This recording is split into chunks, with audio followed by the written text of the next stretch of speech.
In March 2025, the central coast of New South Wales was rocked by the mysterious death of 19-year-old Audrey Griffin, a talented triathlete, beloved daughter, and rising star in her community.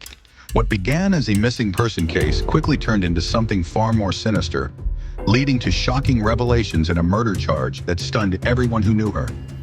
On the night of March 22nd, Audrey was out with friends at the Gosford Hotel. It was a typical night out for a young woman known for her drive, her athleticism, and her warm spirit. Audrey was a former vice captain at Central Coast Sports College and had built a reputation as a dedicated athlete with a bright future. But that night would be her last. Hours later, in the early morning of March 23rd, Audrey was reported missing by her family when they found she hadn't come home. Her phone had gone silent, and her friends and family knew something wasn't right. The next day, her parents' worst nightmare became reality. Audrey's body was found partially submerged in Erina Creek, not far from the nightlife hub where she was last seen. She was fully clothed, lying face up in shallow water, with her backpack still slung over her shoulders. Initial reports suggested her death was not suspicious. Police cited preliminary autopsy results that pointed to drowning as the cause of death. For a brief moment, it seemed this might have been a tragic accident. But to those who knew Audrey, the explanation didn't sit right. She was strong, aware, careful. Something was off. Public pressure grew, and so did the scrutiny of the investigation. Community members began asking hard questions. Why was she alone so late? Were there surveillance cameras nearby? Were her friends questioned thoroughly? Every delay and vague update only deepened the sense that something more serious had taken place. For weeks, Audrey's family waited for answers, until on April 21st, the story took a devastating turn. Police arrested 53-year-old Adrian Noel Torrens in Sydney as the primary suspect for Audrey's death. DNA evidence under her fingernails and CCTV footage linked Torrens to the crime. In a phone call to an associate, Torrens reportedly confessed to the murder, expressing confusion and remorse over his actions and indicating he was under the influence of drugs at the time. Torrens was known to authorities prior to Audrey's death and had a history of domestic violence allegations dating back several years. He had previously been charged with offenses involving physical assault, intimidation, and stalking, often against women he was in relationships with. Despite these serious allegations, he had repeatedly avoided long-term detention.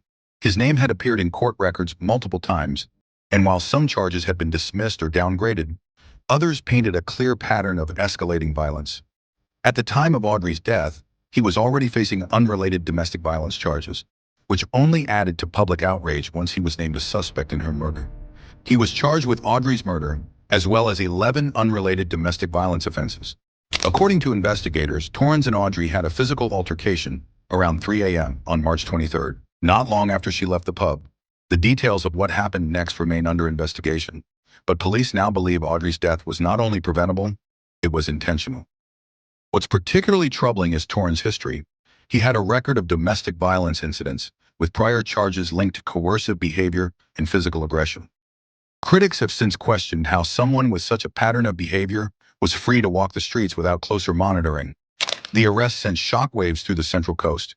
People who had mourned what they thought was a freak accident were suddenly faced with the reality that Audrey may have been killed, that she may have spent her final moments in fear, that someone made a choice that ended her life. Then just 3 days after his arrest on April 24th, Torrens was found unresponsive in his cell at Silverwater Correctional Complex.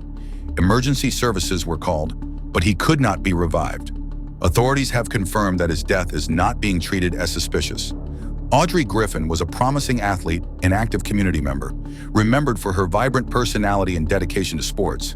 Her death has deeply affected the Central Coast community, prompting calls for systemic change to address violence against women.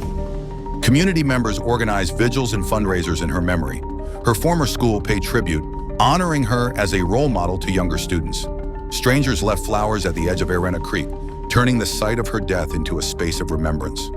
As the legal process now comes to an abrupt end, one thing is clear: Audrey Griffin will not be forgotten. Her name is etched into the hearts of those who loved her, and her story, as tragic as it is, might just be the spark that pushes for change. To stay up to date with developments in this case and others like it, make sure to like, subscribe, and tap the notification bell. You're watching the Crim Vault.